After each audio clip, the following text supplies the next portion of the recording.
Ayan, nailatag na natin yung debugging cloth or yung calibration cloth.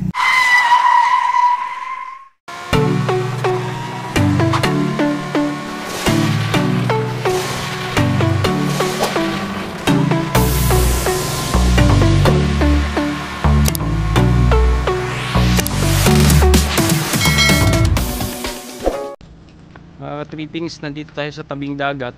Dito medyo maluwag. Dito natin na ilalatag yung ating debugging cloth for your calibration cloth para i-calibrate yung ating 360 camera. So ilalatag na natin siya. Okay? Ilalatag ko muna siya, then bibidyoan ko pagkatapos. Ayan, nailatag na natin yung debugging cloth or yung calibration cloth. Ayan, dalawa dito sa harap, dalawa dito sa likod. Ayan, ayan. So dito naka-align siya, dito sa gilid naka-align, dito rin naka-align, naka-align din siya rito, tapos dito din. Ayan, tapos dito. Ayan, so start na natin na i-calibrate. Okay, gawin na natin. Mga ka-trippings, ayan, kakalibrate na natin yung 360 camera natin. Para makalibrate natin yung camera, pinutin lang natin itong menu. Ayan, pagkatapos itong 360 panoramic. Yan, makikita na natin dyan yung calibrating cloth natin na dinatag. Ngayon ang gagawin natin is pindutin natin itong bilog na to dito sa kaliwang baba. Pagkatapos natin mapindot yan, punta tayo dito setting. Ito setting. Pagkatapos punta tayo dito sa calibrate. Yan, tapos enter natin yung password natin. Yung default password dito is 4 lang na 0. 1, 2, 3, 4. Then check. Ayan. Ngayon pipili tayo dyan. Ngayon ang gagawin ko is calibrate. Ito yung sa pinakataas. Click natin. Yan. Ngayon titingnan natin yung sukat ng sasakyan natin, kung anong sukat. Bali yung sasakyan natin is sedan, andito lang siya sa 4.4 meter something. Ngayon ang pipiliin natin is itong 4 na corner, yung 4 na kanto, kasi yan yung nilagay natin na calibration cloth. Ito yung pangalawa, pilitin natin yan. Bali ito yung mga kailangan natin na pilapan. Ayan, yung vehicle length, width, height, tsaka left and right offset. Bali itong length, width, and height may kita natin yan sa manual natin, sa vehicle dimension natin. Pwede rin natin siyang i-google. Tapos itong left and right offset may kita natin, ayan siya, yung pagitan ng gulong doon sa calibration cloth. Itong left and right offset hindi ko masyado magets kung ito ba i-distansya ng gulong papunta doon sa forward na calibrating cloth, o kapag meron ka pang nilagay na calibrating cloth sa kaliwa kanan, yung distansya ng dalawa na yun. So hindi ko siya masyado magets. Bali ang ginawa ko na lang dyan, kasi kailangan mo siyang lagyan, ang ginawa ko na lang sukat mula doon sa gulong papunta doon sa unahan sa calibrating cloth. Gano'n lang yung ginawa ko. Ang sunod naman is itong fisheye table.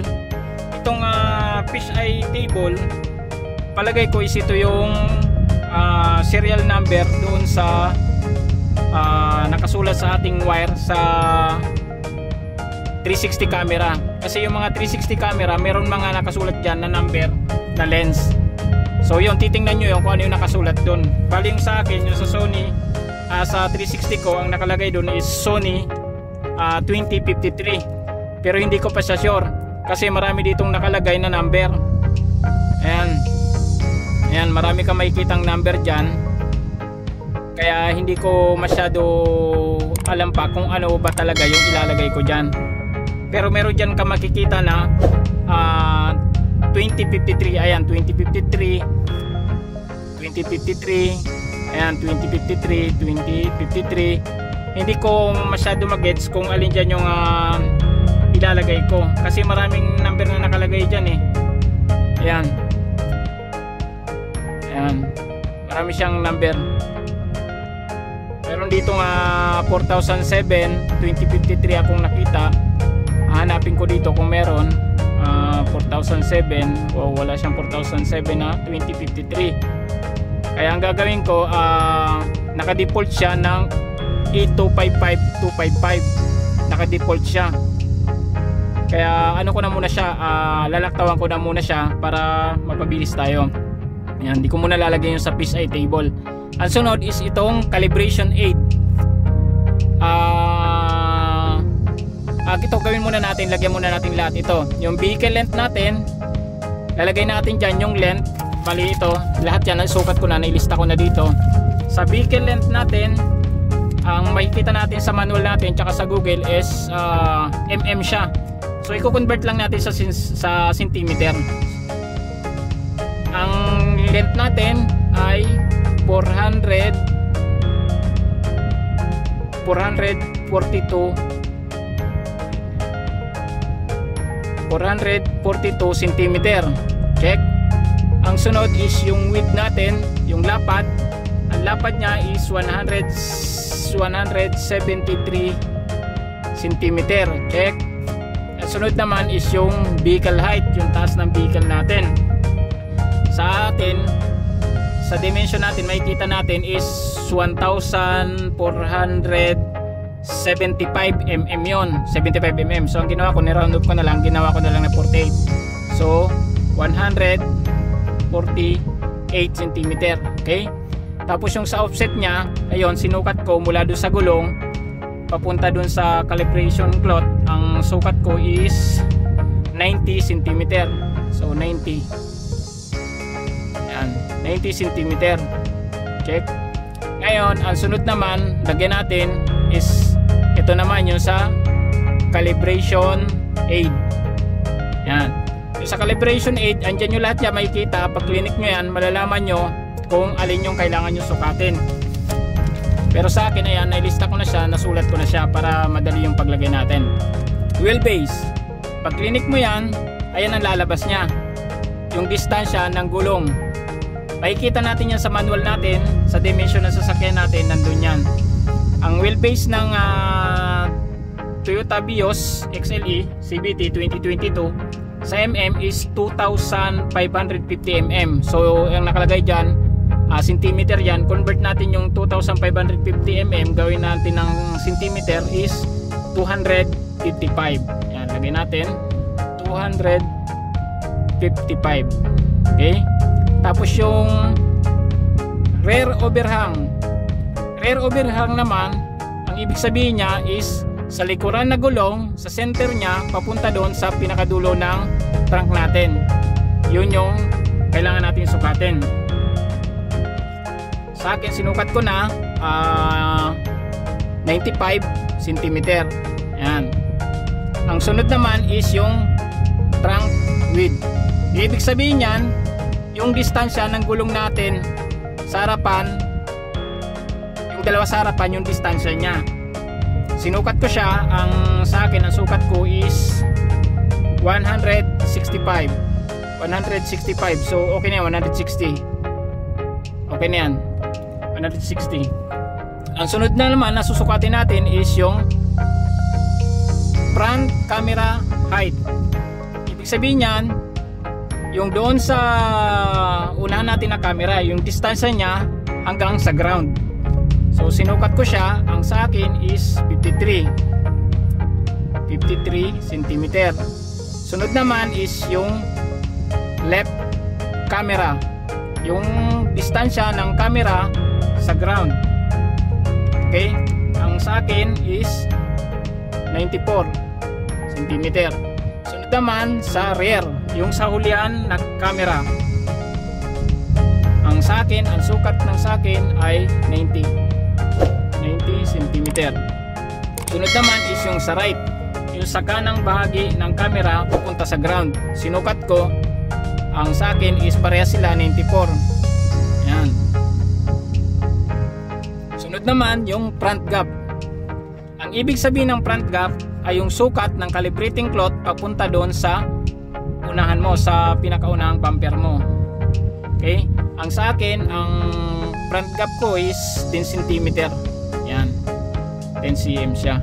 Tapos yung sa likuran niya, ang rear gap ko is 13. 13 lang yung sa akin, malapit siya. Yan. 13 cm. Yan. Ngayon, ang distance between mirror and front, yan naman, kailangan yung sukatin yung side mirror nyo hanggang doon sa pinakaunahang bumper. Bali, ang sukat ng sa akin ay 140 cm. Yan. Yan, nalagay na natin lahat dyan. So, pag nalagay na natin lahat dyan is balik na tayo doon. Nalagyan na natin lahat dyan. Ang sunod natin gawin is calibrate. Kakalibrate na natin siya. So hintayin lang natin siya habang nagka-calibrate, naglo-loading.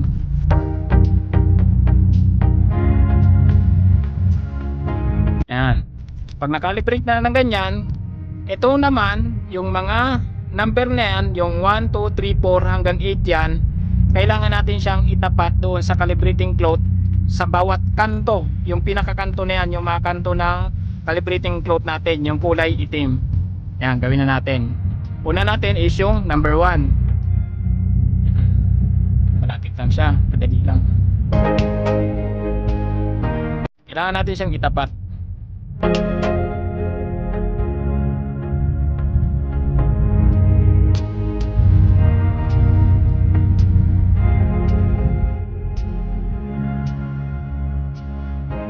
Pag natapat na natin, ang gagawin natin is pindutin natin itong next para mag number 2.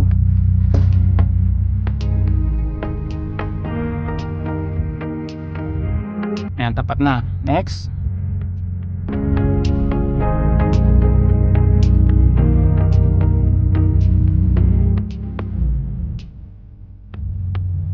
Next.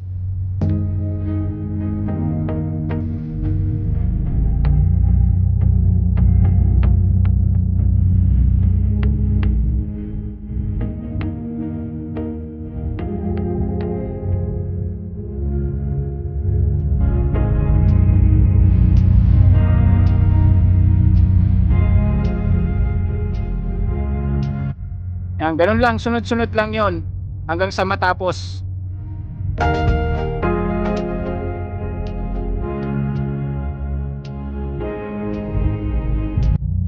Yan, pag natapos na natin yan, yung yung 8 na yan, ang susunod naman natin na gagawin is punta naman tayo sa isang camera rear.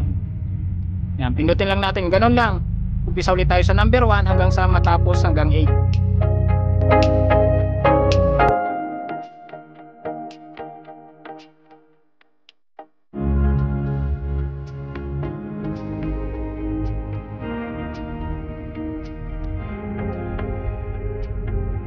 Ayan, natapos na natin yung rear 1 to 8. Sunod naman is left.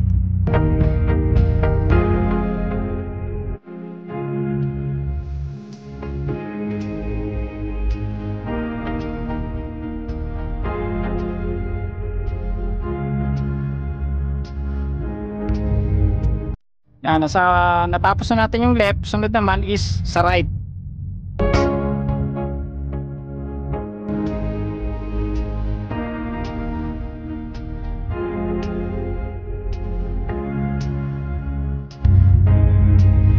Ayan, natapos na natin lahat, yung front, rear, left, tsaka right. Ang sunod natin na pipindutin is calibrate.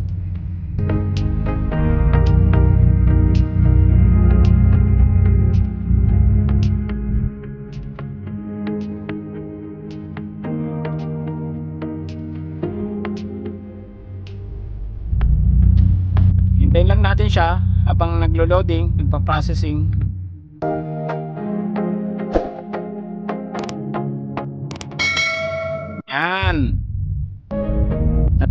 natin yung calibration natin, successful na siya.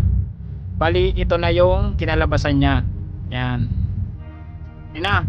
Ngayon pag natapos na natin yung makalibrate, exit na tayo. Yan. Na-exit na natin, balik tayo. Yan na yung ating camera kinalabasan. Okay? Para ma-check natin, pindutin lang natin itong bilog. Yan. Camera sa harap, camera sa likod, camera sa kaliwa, driver side, tapos camera sa kanan, passenger side. Ito naman yung sa bird's eye natin, magkabilaan, kaliwa kanan.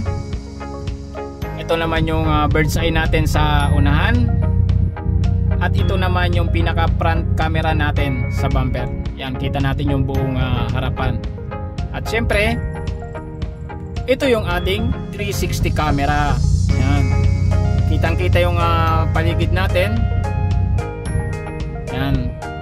Safe na tayo. Kitang-kita natin. Kahit na may nakatago sa may likuran, sa may gilid natin, kitang-kita natin siya. Napaganda. Yan. So successful yung ating calibration ng ating 360 camera. Kaya kung nagustuhan nyo yung video natin ngayon, yung content natin, palike na lang, subscribe para dumami palalo yung subscriber natin, para siyempre pampagana, para marami pa tayong ma-upload na video pag DIY natin ng mga car accessories.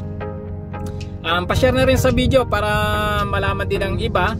At kung mayroong mga gusto nagpaplano maglagay ng 360 camera, mag-install ng Android head unit, mag-upgrade ng head unit, at gusto nila mag-DIY, ayan, para meron na silang guide, para hindi sila mahirapan. At makaminus-minus syempre sa bayad. Alam naman natin na hindi biro yung pagpapakabit ng head unit, at lalo na sa mga wirings ng ating 360 camera. Okay? Ayan, so maraming salamat sa panonood. Have a good day. Have a safe trip mga ka-trippings. Bye-bye!